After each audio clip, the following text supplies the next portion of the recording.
أعوذ بالله من الشيطان الرجيم. بسم اللہ الرحمن الرحیم الحمد للہ رب العالمین الرحمن الرحیم مالک یوم الدین ایاک نعبد و ایاک نستعین اهدنا الصراط المستقيم صراط الذين أنعمت عليهم غير المغضوب عليهم ولا الضالين.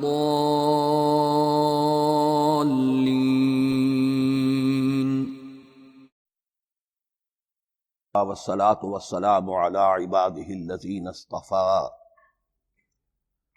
خصوصاً على افضلهم وخاتم النبیین محمد الامین وعلى آلہ وصحبہ اجمعین. اما بعد فاعوذ باللہ من الشیطان الرجیم. بسم اللہ الرحمن الرحیم. الحمد للہ رب العالمین الرحمن الرحیم مالک یوم الدین ایاک نعبد و ایاک نستعین اہدنا الصراط المستقیم صراط الذین انعمت علیہم غیر المغضوب علیہم ولا الضالین آمین. رب اشرح لی صدری ویسر لی امری واحلل عقدۃ من لسانی یفقہوا قولی. اللہم ربنا الہمنا رشدنا واعذنا من شرور انفسنا. اللہم ارنا الحق حقا وارزقنا اتباعہ وارنا الباطل باطلا وارزقنا اجتنابہ. اللہم ربنا یسر لنا امورنا کلہا واتمم لنا بالخیر وتقبل منا فإنك خیر المتقبلین. آمین یا رب العالمین. ابھی میں نے سورہ فاتحہ کی تلاوت کی اور آپ نے سماعت فرمائی. یہ سورہ مبارکہ مصحف کے اعتبار سے تو پہلی سورت ہے ہی، سب کو معلوم ہے، لیکن یہ بھی نوٹ کر لیجئے کہ یہ نزول کے اعتبار سے بھی سب سے پہلی مکمل سورت جو حضور پر نازل ہوئی وہ یہی ہے. اس سے قبل متفرق آیات نازل ہوئیں.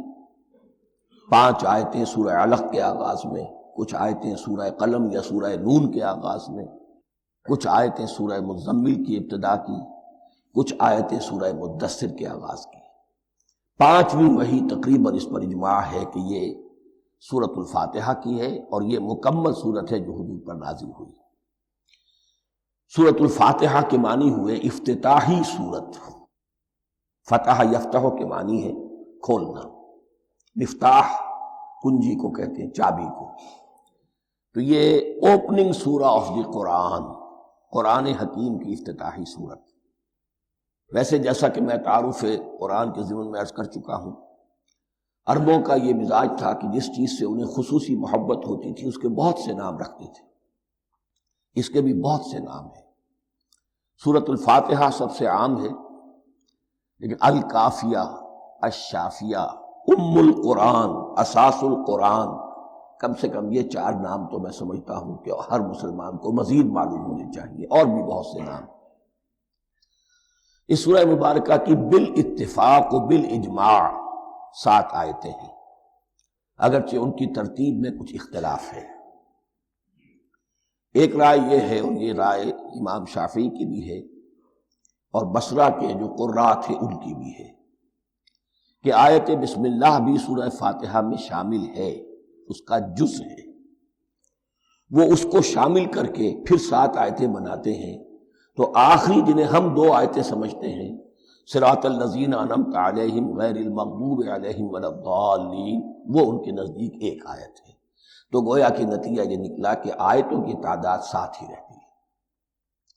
امام ابو حنیفہ رحمۃ اللہ علیہ کا موقف اور کوفے کے جو قراء تھے ان کا بھی موقف یہ ہے کہ آیت بسم اللہ نہ سورہ فاتحہ کا جز ہے نہ کسی اور سورت کا جز ہے، سوائے ایک مقام پر جہاں حضرت سلیمان علیہ السلام کا خط جو ہے نقل ہوا ہے، جو انہوں نے ملکہ سبا کو لکھا تھا، انہ من سلیمان و انہ بسم اللہ الرحمن الرحیم، تو قرآن کے متن میں صرف اسی جگہ پر یہ آیت شامل سمجھتے ہیں، باقی یہ صرف علامت کے طور پر کہ یہاں سے ایک نئی سورت شروع ہو رہی ہے درج کی گئی۔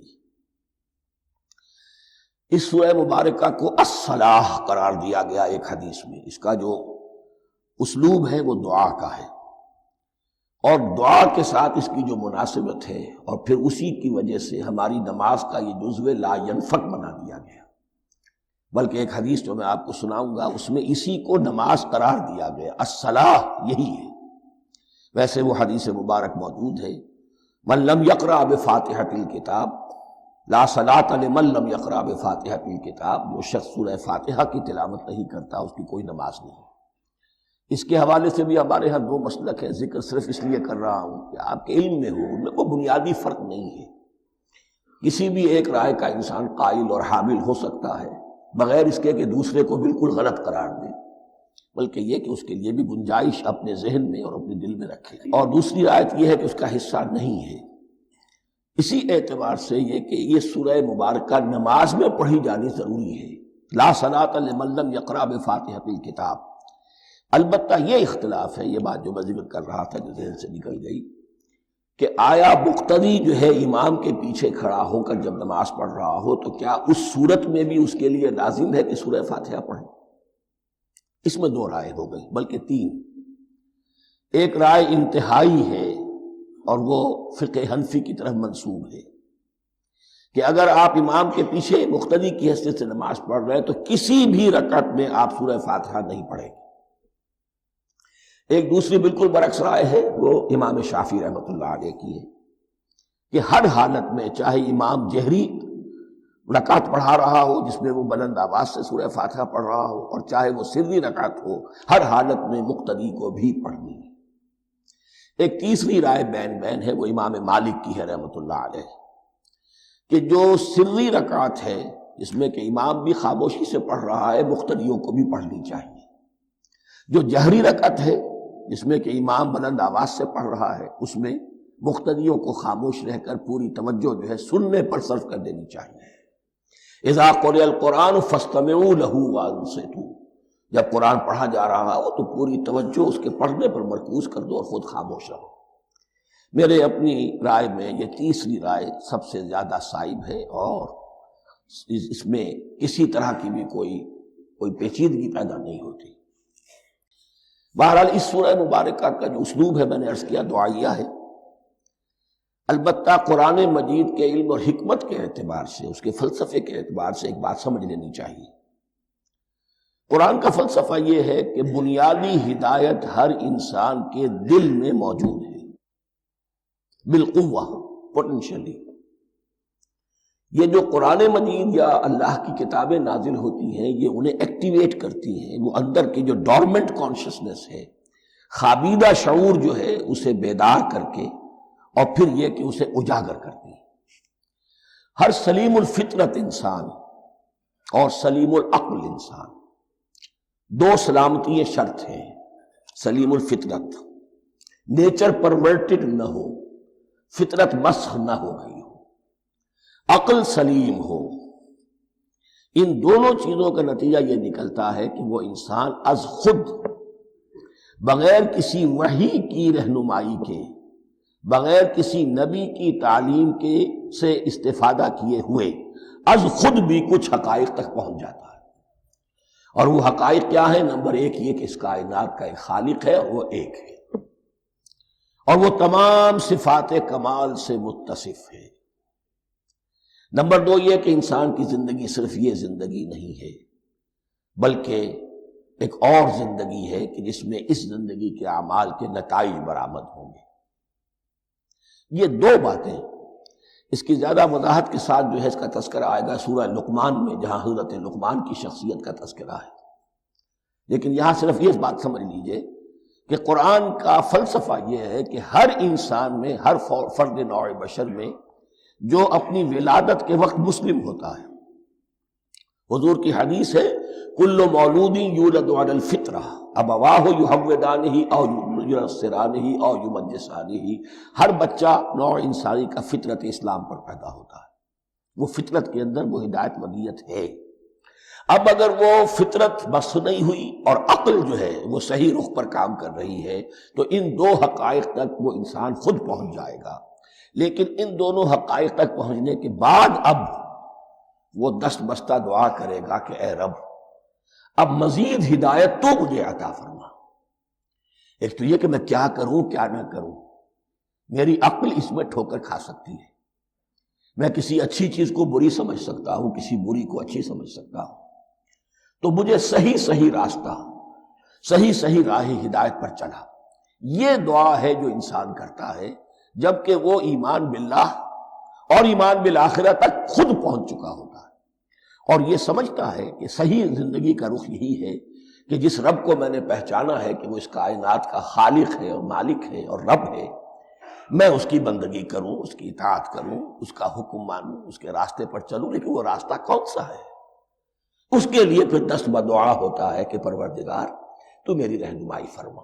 یہ مقام ہے کہ جہاں آپ سمجھ لیجئے اپنے آپ کو بھی آج اس جگہ پر تصور کرتے ہوئے پھر اس سورہ مبارکہ کو پڑھیے کہ آپ اس مقام پر اللہ کے فضل و کرم سے پہنچ چکے ہیں کہ اللہ کو آپ نے پہچان لیا اور اس کی توحید کو جان لیا، اس کی جملہ صفات کمال سے آپ واقف ہو گئے، آپ یہ بھی جان گئے کہ بڑھ کر اس کے حضور میں حاضر ہونا ہے اور وہ حساب کتاب لے گا۔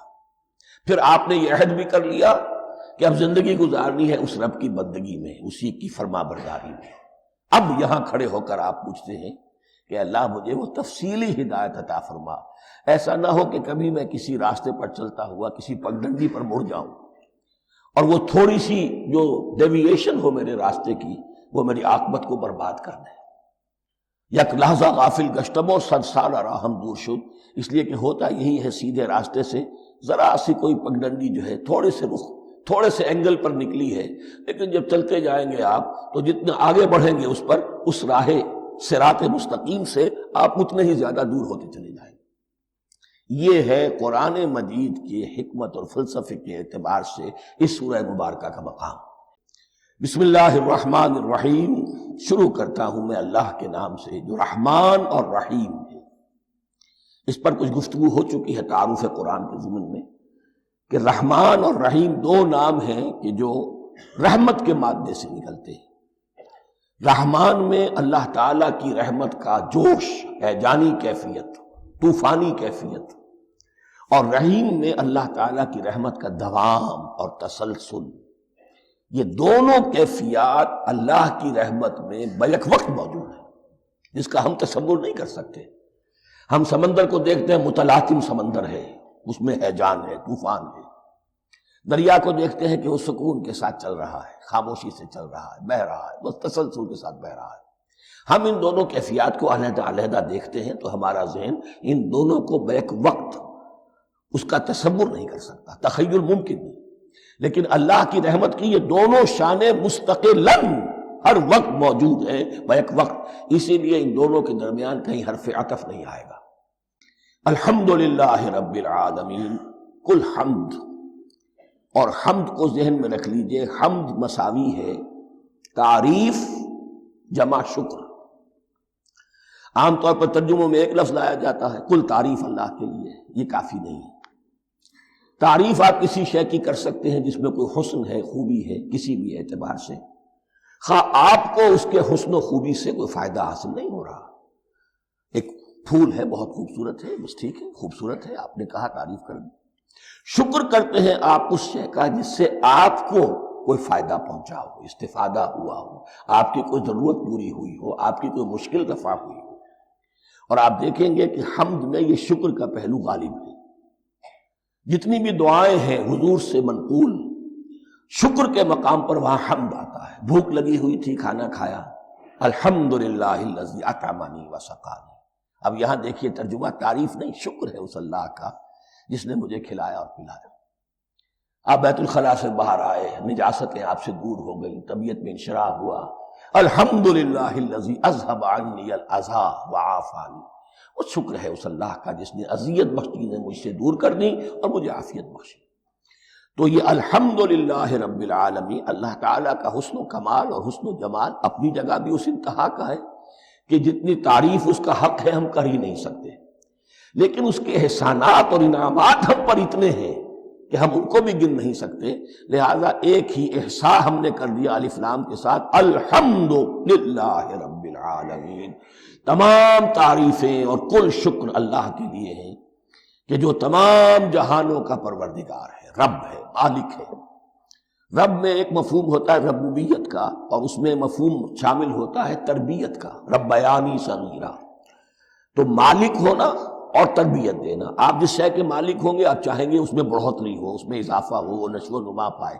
تو یہ دونوں چیزیں آپس میں ایک دوسرے کا جڑی ہوئی ہیں، پروردگار بھی اور مالک بھی۔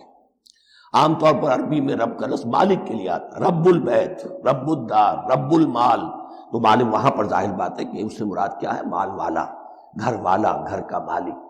تو کل شکر اور کل تعریف اس اللہ کے لیے ہے جو تمام جہانوں کا مالک بھی ہے اور پروردگار بھی ہے۔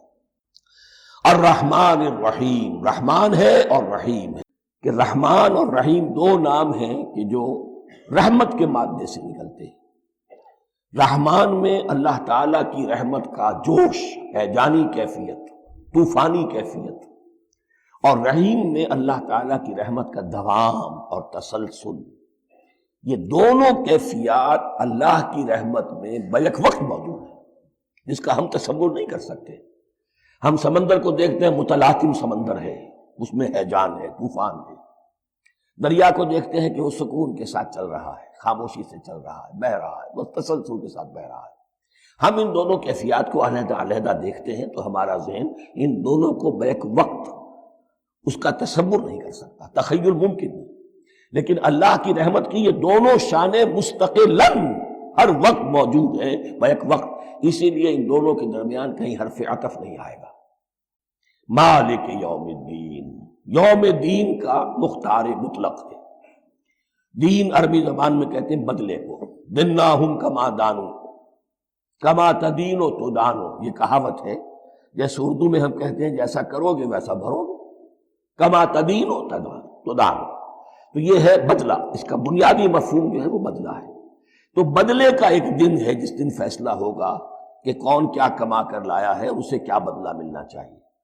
آیا اس کا برائیوں کا پلڑا بھاری ہے کہ اسے سزا ملنی چاہیے، یا اس کی حسنات اور نیکیوں کا پلڑا بھاری ہے کہ اسے جزا ملنی چاہیے، اس کا انعام اور اکرام کے ساتھ معاملہ کیا جانا چاہیے۔ وہ ایک دن ہے، اسے ہم یوم القیامہ کہتے ہیں۔ اور لیکن اصل بات جو یہاں کہی گئی، یعنی ایک جملے میں تین باتوں کا اعتراف ہو رہا ہے۔ بعث بعد الموت، ایک دن آئے گا کہ ہم مرنے کے بعد تمام انسان اٹھا لیے جائیں گے، پھر حساب و کتاب، پھر اللہ کے ہاں حاضری ہوگی اور حساب کتاب ہوگا۔ اور تیسرا یہ کہ اس حساب کتاب کے دن کا مختار مطلق اللہ، یعنی کسی اور کو اپنے ذہن میں سہارا بنا کر آپ زندگی گزاریں کہ وہ مجھے چھڑا لے گا، یا وہ ہستی جو ہے اتنی زوردار ہے کہ وہ مجھے بچا لے گی، اس سے اپنے دل کو، اپنے ذہن کو بالکل پاک کر لیجئے۔ مالک یوم الدین، ایک دوسری جگہ پر قرآن میں آیا ہے، اس روز کوئی پکارنے والا پکارے گا، لمن الملک اليوم للہ الواحد القہار، آج کے دن کس کا اختیار مطلق ہے؟ اور پھر کہا جائے گا اللہ کے لیے، الواحد قہار، جو پوری طرح چھایا ہوا ہے، بس تولی ہے۔ تو مالک یوم الدین، جو جزا و سزا کے دن کا مالک ہے۔ اب یہاں سے کلام ایک رخ بدل رہا ہے۔ ابھی تک تو یہ غائبانہ انداز میں کلام ہو رہا ہے، اللہ سے خطاب نہیں آیا اس میں ابھی۔ الحمدللہ رب العالمین الرحمن الرحیم مالک یوم الدین، اب خطاب ہے، ایاک نعبد و ایاک نستعین، ہم صرف تیری ہی بندگی کرتے ہیں اور کریں گے، اور ہم صرف تجھ ہی سے مدد مانگتے ہیں اور مانگیں گے۔ یہ ترجمہ میں کیوں کر رہا ہوں کہ یہ فعل مضارع ہے۔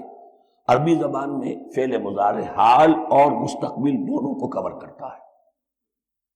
ایاک کا جو ہے مفعول فاعلی جو ہے، مفعول جو ہے اس میں ضمیر مفعولی، اسے پہلے لا کر حشر کا مضمون پیدا ہو گیا۔ ہم تیری بندگی کرتے ہیں نہیں، ہم تیری ہی بندگی کرتے ہیں اور کریں گے۔ حال میں ترجمہ کیجئے تو یہ اظہار حال ہے، اور مستقبل میں ترجمہ کیجئے تو یہ ایک عہد ہے، قول و قرار ہے، بہت بڑا معاہدہ ہے۔ وَإِيَّاكَ نَسْتَعِينُ، اور صرف تجھ ہی سے مدد مانگتے ہیں اور مانگیں گے۔ اس میں بھی حال کا ترجمہ اظہار حال، اللہ کرے کہ واقعی ہمارا حال وہی ہو، جب ہم یہ الفاظ کہتے ہیں تو واقعتاً ہم اس پر پورے اتر رہے ہوں کہ اسی کی بندگی کر رہے ہوں اور اسی سے ساری استعانت اور استمداد کر رہے ہیں۔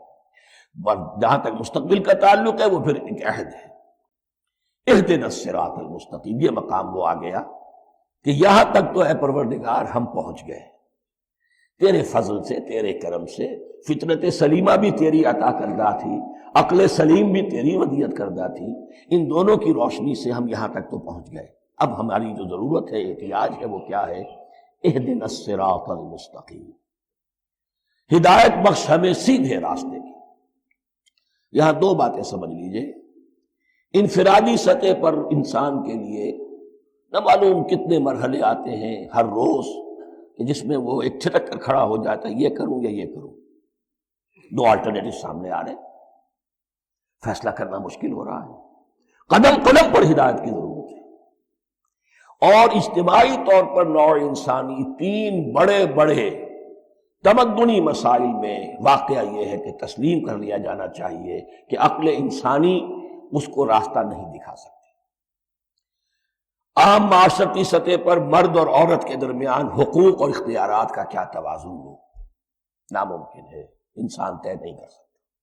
انسان یا مرد ہے یا عورت ہے، عورت سوچے گی اپنے لحاظ، اپنے جذبات کا، اپنے خیالات کا لحاظ رکھے گی، مرد کے جذبات و احساسات کا اس کا کوئی تصور ہی ممکن نہیں۔ مرد سوچے گا اسے اپنے احساسات معلوم ہے، لیکن یہ کہ عورت کے احساسات سے وہ نابلد ہے، ان کو محسوس کر ہی نہیں سکتا۔ لا محالہ وہ اپنے بارے میں وہ جو بھی نظام بنائے گا اس میں وہ اپنی بالادستی رکھے گا۔ وہ تو ایک ہی ہستی ہو سکتی ہے کہ جو دونوں کی خالق ہے، مرد کی بھی عورت کی بھی، اور اس کو دونوں سے محبت ہے، دونوں کا خیر خواہ ہے، دونوں کا رب ہے، دونوں کو پروان چڑھانا چاہتا ہے۔ اسی طرح فرد اور معاشرہ یا ریاست، حکومت اور ریاست ہمیشہ یہ چاہتی ہے کہ سارے اختیارات ہمارے ہاتھ میں آ جائیں، ٹوٹلیٹیرین سوسائٹی ہو، بس ہم حکم دیں اور لوگ اس پر چلیں۔ افراد یہ چاہتے نہیں، ہمیں آزادی ہونی چاہیے۔ اب آپ دیکھیے کہ دنیا میں کتنے جھگڑے چلتے ہیں اسی پر، فریڈم فریڈم فریڈم۔ وہ فریڈم واقعتاً اپنی جگہ پر ایک شے ہے، افراد کی آزادی ہونی چاہیے، لیکن افراد کی آزادی اتنی نہ ہو جائے کہ وہ مادر پدر آزاد ہو جائے، کوئی قانون، کوئی قاعدہ، کوئی اخلاقی کوئی حدود اور قیود جو ہے ان کا پابند نہ رہے۔ تو اب کہاں ہے وہ نقطہ اعتدال کہ جس میں انسان کی انفرادی آزادی، انفرادی اختیار اور ادھر اجتماعی مصلحتیں جو ہیں ان کو بیلنس کیا جا سکے؟ انسان طے نہیں کر سکتا، صرف اللہ ہی اس کے لیے نظام دے سکتا ہے۔ تیسرا مسئلہ ہے سرمایہ اور محنت، اس میں کیا توازن ہو؟ سرمایہ اور محنت دونوں مل کر کچھ بنا رہے ہیں، کچھ پروڈیوس کر رہے ہیں۔ اب اس میں نفع جو ہوا ہے اس میں سرمایہ کا کتنا حصہ ہونا چاہیے اور لیبر کا کتنا ہونا چاہیے، کون طے کر سکتا ہے؟ اس کے لیے بھی کہ ایسا نہ ہو کہ سرمایہ داری جو ہے آکاش بیل بن کر پورے معاشرے پر چھا جائے، اور غریب بیچارہ، مزدور بیچارہ، کاشتکار بیچارہ، وہ گویا کہ چکی کے دو پارٹوں میں پس کر رہے، اس کی کوئی حیثیت نہ رہے۔ لیکن یہ کہ دوسری طرف اگر یہ کہ مزدور کا جو حق ہے اس سے زیادہ اس کو دے دیا جائے تو سرمایہ جو ہے وہ سکڑ جائے گا، شائی ہو جائے گا، وہ پھر میدان میں نہیں آئے گا۔ کیا کیا جائے؟ کون سا نقطہ عدل و اعتدال ہے؟ یہ تین مسائل ایسے ہیں، اہدنا الصراط المستقیم۔ تو یوں سمجھیے کہ ایک جو بنیادی ہدایت تھی، ایک اللہ کو پہچان لینا، یہ جان لینا کہ کل حسن و جمال اور تمام انعام و اکرام کا منبع اس کی ذات ہے، وہ رحمان ہے اور رحیم ہے، اور یہ جان لینا کہ مرنے کے بعد جی اٹھنا ہے، حساب کتاب ہے، فیصلہ ہوگا جزا و سزا کا، اور مختار مطلق اس دن کا اللہ ہے۔ پھر یہ عہد کر لینا ایاک نعبد و ایاک نستعین۔ اس کے بعد دعا، پروردگار ہمیں ہدایت پر قائم رکھ، ہماری ہدایت میں اضافہ فرما۔ اس ہدایت کے لفظ کو سمجھ لیجئے، بنیادی ہدایت، تفصیلی ہدایت، قدم قدم پر ہدایت، ہدایت پر ہدایت. والذین اہتدوا زادہم ہدی، جو لوگ ہدایت کے راستے پر آتے ہیں اللہ ان کی ہدایت میں اضافہ کرتا ہے. تو یہ قدم قدم پر ہمیں ہدایت کی ضرورت ہے اور مرحلہ وار ضرورت ہے. ہدایت اس کو بھی کہتے ہیں کہ کسی نے آپ سے کوئی پتہ پوچھا، آپ نے کہا ادھر جانا، پھر دوسری گلی میں مڑنا، پھر جانا دو تین لائٹیں چلے جانا، پھر مڑنا وغیرہ وغیرہ، یہ بھی ہدایت ہے. نظری طور پر آپ نے بتایا. ایک ہدایت یہ ہوئی کہ بھائی میں چلتا ہوں آپ کے ساتھ، میں آپ کو وہاں تک پہنچا دوں گا تاکہ آپ کو دقت نہ ہو، آپ نے منزل تک پہنچا دیا. ان دونوں کے درمیان، یہ تو میں نے ایک فرد کی مثال دی ہے، اللہ اور بندے کے درمیان نہ معلوم کتنے مراحل ہیں ہدایت کے. تو کسی وقت بھی انسان اپنے آپ کو ہدایت خداوندی سے مستغنا نہیں سمجھ سکتا، اور نہیں تو پروردگار جو ہدایت دی ہے اس کو ہدایت پر قائم رکھ. کیا پتہ شیطان کا کوئی حملہ، کیا پتہ ہمارے نفس کی کوئی شرارت کسی ایسے رخ پر ہمیں ڈال دے کہ اب تک کی ساری کمائی بھی ضائع ہو جائے. لہذا یہ نہ سمجھیے کہ جب یہ ساری چیزیں ان کو معلوم تھی، وہ ان چیزوں کا تو اقرار کر رہے تو اب ہدایت کون سی مانگ رہے ہیں. تو ہدایت کا تو بڑا میدان کھلا ہوا ہے، اور اس ہدایت کی وہ جو میں نے آخری شکل آپ کو بتائی ہے یہ منزل مقصود تک پہنچا دے.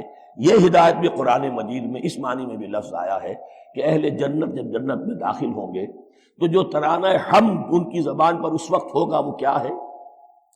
الحمدللہ الذی ہدانا لہذا وما کنا لنہتدی لولا ان ہدانا اللہ. کل شکر اس اللہ کا جس نے ہمیں یہاں تک پہنچا دیا، ہدایت دی یہاں تک پہنچا دیا، اور ہم ہرگز نہ پہنچ پاتے، ہم ہرگز ہدایت یافتہ نہ ہو سکتے اگر اللہ ہی ہمیں ہدایت نہ دیتا. صراط الذین انعمت علیہم، اب اس کی مزید وضاحت ہے، راستہ اس کا ان لوگوں کا جن پر تیرا انعام ہوا. یہ کون لوگ ہیں؟ اس کی وضاحت آپ کو ملے گی سورہ نساء میں. من یطع اللہ والرسول فاولئک مع الذین انعم اللہ علیہم من النبیین والصدیقین والشہداء والصالحین. 4 طبقات ہیں منعم علیہم جن پر اللہ کا انعام ہوا ہے. چوٹی پر انبیاء کرام، اس کے بعد صدیقین کرام، اس کے بعد شہداء عظام، اس کے بعد عام صالح مسلمان صالح ہو. یہ بیس لائن ہے. اس سے اوپر کا درجہ شہداء کا ہے، اس سے اوپر کا درجہ صدیقین کا ہے، اور پھر اس سے اوپر کا درجہ انبیاء کا ہے. انبیاء میں سے پھر وہ بھی ہوتے ہیں کہ جو اولو العزم میں من الرسل ہیں، لیکن یہ 4 طبقات ہیں، ان کے راستے پر ہمیں چلا. غیر المغضوب علیہم ولا الضالین، جو مغضوب علیہم نہیں ہوئے، جن پر تیرا غضب نہیں ہوا. اور غضب ہوتا ہے ان پر کہ جو ہدایت کے واضح ہونے کے بعد ہدایت کو ترک کر دیں، وہ ہے مغضوب علیہم. جنہیں ہدایت مل گئی ہو، ہدایت کو پہچان لیا ہو، پھر اپنی شرارت نفس کی وجہ سے، اپنی نفسانیت کی وجہ سے، اپنے تکبر کی وجہ سے، اپنے حسد کی وجہ سے وہ اس حق کو رد کر دیں، اس کو ترک کر دیں. ان پر اللہ کا غضب آتا ہے. اور اس میں اس کی بہت بڑی مثال تاریخ کے اعتبار سے یہودی ہے. اللہ نے انہیں ہدایت دی، کتابیں عطا کی، تورات، انجیل، زبور، سینکڑوں نبی ان میں مبعوث کیے. 1400 برس تک نبوت کا تار ٹوٹا ہی نہیں، مسلسل. ابتدا میں بھی 2 نبی، موسیٰ اور ہارون، اور اختتام پر بھی 2 نبی، عیسیٰ اور یحییٰ علیہ السلام. اور ان کے مابین کوئی لمحہ نہیں آیا ہے تاریخ بنی اسرائیل میں جبکہ کوئی نہ کوئی نبی موجود نہ. لیکن انہوں نے اپنی شرارت نفس کی وجہ سے ہدایت تورات سے بھی منہ موڑا، اور پھر سب سے بڑی بات یہ کہ ہدایت محمدی سے، ہدایت قرآنی سے بھی صلی اللہ علیہ وسلم منہ موڑا. وہ ہے مغضوب علیہ ولا الضالین، اور نہ ہی گمراہ ہوئے. یہ لفظ جو آتا ہے عربی زبان میں گمراہ کا بھی ہے اور تلاش حق میں بھٹکنے والے کا بھی. ایک وہ شخص ہے جس پر حق ابھی واضح نہیں ہوا، وہ تلاش میں ہے، اس کے لیے بھی ضال کا لفظ آئے گا.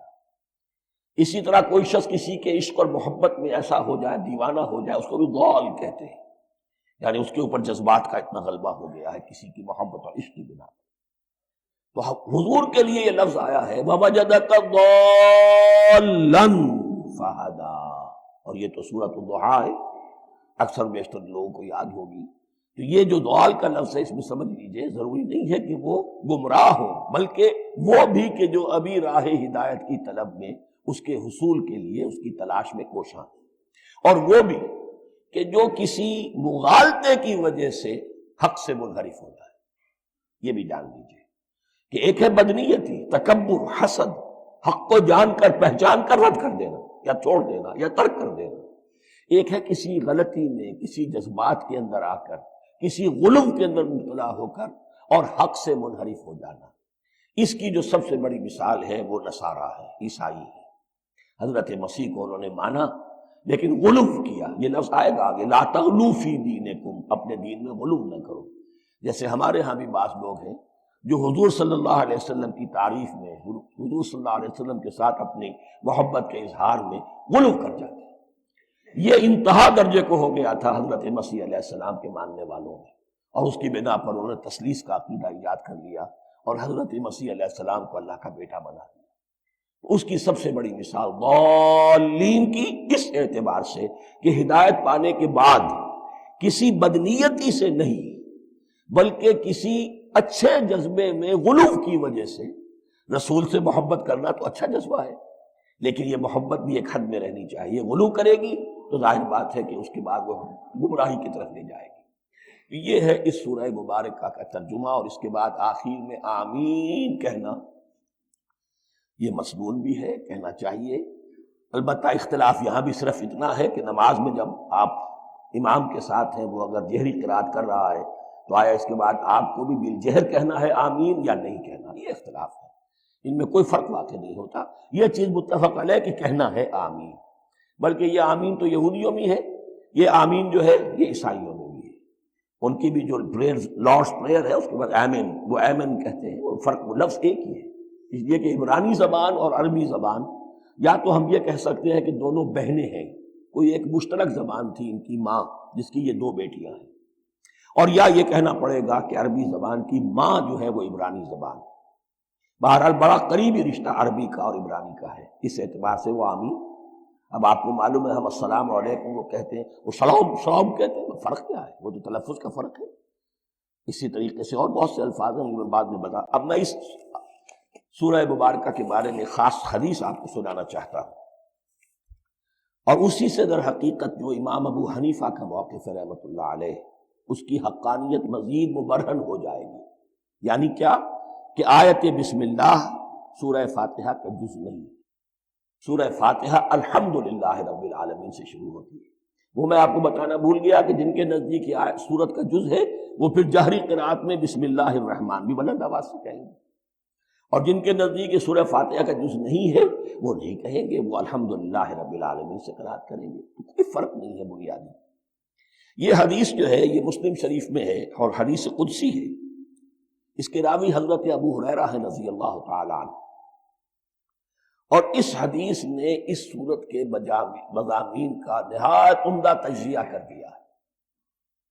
حدیث کے الفاظ سن لیجئے، قسمت الصلاۃ بینی و بین عبدی نصفین. اللہ تعالیٰ فرما رہے ہیں، حدیث قدسی ہے، میں نے نماز کو، صلاۃ کو اپنے اور اپنے بندے کے درمیان آدھا آدھا تقسیم کر لیا. فنصفها لی ونصفها لعبدی. اس کا نصف جو ہے وہ میرے لیے ہے اور نصف جو ہے وہ میرے بندے کے لیے. وَلِعَبْدِي مَا سَأَلَ، اور جو میرے بندے نے مانگا میں اسے دوں گا، میرا وعدہ ہے یا میں نے اسے دیا. اس کے بعد اس کی تفصیل آتی ہے. اذا قال العبد، جب بندہ کہتا ہے الحمدللہ رب العالمین، قال اللہ حمدنی عبدی. جب بندہ کہتا ہے الحمدللہ رب العالمین، اللہ فرماتا ہے میرے بندے نے میری حمد کی. وَإِذَا قَالَ الرَّحْمَنُ الرَّحِيمُ قَالَ اللَّهُ اثْنَى عَلَيَّ عَبْدِي. جب بندہ کہتا ہے الرحمن الرحیم، اللہ فرماتا ہے میرے بندے نے میری ثنا کی. وَإِذَا قَالَ مَالِكَ يَوْمِ الدِّينِ قَالَ اللَّهُ تَعَالَى مَجَّدَنِي عَبْدِي. میرے بندے نے میری تمجید بیان کی، میری بزرگی بیان کی. اب یہ تین آیتیں ہو گئی، تینوں میں اللہ کی حمد ہے، ثنا ہے، تمجید ہے. یہ تین آیتیں خالص اللہ کے لیے ہو گئی. اب چوتھی آیت آئی، ایاک نعبد و ایاک نستعین۔ اس کے بارے میں جب بندہ کہتا ہے اذا قال العبد ایاک نعبد و ایاک نستعین، قال اللہ تعالی ھذا ما بینی و بین عبدی ولعبدی ما سأل، یہ میرے اور میرے بندے کے درمیان ہے۔ یہ تو یوں سمجھئے یہ گرہ لگ گئی ہے میرے اور میرے بندے کے مابین۔ اس نے مجھ سے قول و قرار کیا ہے، اس نے میری بندگی کا اعتراف کیا ہے، اس نے تسلیم کیا ہے کہ میری ہی بندگی کرتا ہے اور کرے گا، اور مجھ سے مدد چاہیے۔ ھذا ما بینی و بین عبدی، یہ معاہدہ ہے، معاہدہ دو فریقوں کے مابین ہوتا، یہ میرے اور میرے بندے کے مابین ہے۔ وَلِعَبْدِي مَا سَأَلَ، اور میں نے اپنے بندے کو دیا جو اس نے مانگا، وہ میری مدد چاہتا ہے، میری مدد اس کے شامل حال رہے گی۔ وَإِذَا قَالَ، اور جب بندہ کہتا ہے اهْدِنَا الصِّرَاطَ الْمُسْتَقِيمَ صِرَاطَ الَّذِينَ أَنْعَمْتَ عَلَيْهِمْ غَيْرِ الْمَغْضُوبِ عَلَيْهِمْ وَلَا الضَّالِّينَ، قَالَ اللَّهُ تَعَالَى هَذَا لِعَبْدِي وَلِعَبْدِي مَا سَأَلَ، یہ تین آیتیں یہ میرے بندے کے لیے، اهْدِنَا الصِّرَاطَ الْمُسْتَقِيمَ، اسی صراط مستقیم کی وضاحت ہے مثبت، صراط الذین انعمت علیہم اسی صراط المستقیم کی وضاحت ہے منفی انداز میں، غیر المغضوب علیہم ولا الضالین۔ یہ سب میرے بندے کے لیے ہے، اور میں نے اپنے بندے کو دیا جو اس نے مانگا۔ اس کو میں نے ایک مرتبہ یہ ترازو کی شکل میں اس کو لکھوایا تھا۔ دیکھیے یہ ایاک نعبد و ایاک نستعین، یہ ہے وہ ترازی کی وہ ڈنڈی۔ واو جو ہے ایاک نعبد و ایاک نستعین، واو جو ہے گویا کہ وہ مٹھ ہے جس سے کہ ترازو کو پکڑا جاتا ہے۔ ادھر ایک پلڑا ہے جس کی تین آیتیں ہیں، الحمدللہ رب العالمین الرحمن الرحیم مالک یوم الدین۔ اس کا نتیجہ کیا نکلا؟ ایاک نعبد۔ آپ نے شاید یہ سنا بھی ہو، ایک بہت ہی عمدہ قرات کا جو ریکارڈ ہے قاری عبدالباسط عبدالصمد کا، وہ یہیں سے چل کر سورہ فاتحہ کی قرات کر کے ایاک نعبد پر آ کر رکتا ہے، الحمدللہ رب العالمین الرحمن الرحیم مالک یوم الدین ایاک نعبد۔ گویا کہ یہاں یہ صورت بالکل ہاف ہو گئی ہے، تین آیتوں میں اللہ کی حمد ہے، ثنا ہے، تمجید ہے، جس کا نتیجہ ہم تیری ہی بندگی کرتے ہیں، تیری ہی اطاعت کریں گے۔ لیکن اب اس کے بعد سوال ایاک نستعین، اسی کی جو استعانت کیا درکار ہے ہمیں؟ ہدایت۔ ہدایت سب سے بڑی استعانت ہے، ہدایت ہی تو سب سے بڑی مدد ہے۔ اهدنا الصراط المستقیم صراط الذین انعمت علیہم غیر المغضوب علیہم ولا الضالین، یہ ایاک نستعین کے حکم کے ساتھ یہ تین آیتیں آ گئیں، اهدنا الصراط المستقیم صراط الذین انعمت علیہم غیر المغضوب علیہم ولا الضالین۔ قسمت الصلاۃ بینی و بین عبدی نصفین فنصفها لی ونصفها لعبدی ولعبدی ما سأل۔ اللہ تعالیٰ اس سورہ فاتحہ کا جو اصل مفہوم ہے وہ بھی ہمارے ذہنوں پر، ہمارے شعور کی سطح پر اسے اجاگر کیے رکھے، ہمیں توفیق دے کہ جب بھی پڑھیں، جب بھی سنیں تو وہ کیفیت اگر ہو جائے، اس لیے کہ ایک حدیث ہے کہ الصلاۃ معراج المومنین، نماز تو اہل ایمان کے حق میں معراج کے درجے میں ہے۔ اس حوالے سے ہم یہ سمجھ سکتے ہیں کہ کوئی وقت ایسا آ سکتا ہے کہ انسان کو واقعتاً، روح انسانی واقعتاً اللہ کے یہ جواب سنے، انہونی بات نہیں ہے۔ ہوتا ہے خطاب آخر، اٹھتا ہے حجاب آخر، کرتے ہیں خطاب آخر، یہ تو ہوتا ہے۔ مخاطبہ الہی، تو میں نے عرض کیا کہ ثابت ہے، مخاطبہ، محادثہ اور تحدیث، اللہ بندوں سے کلام کرتا ہے۔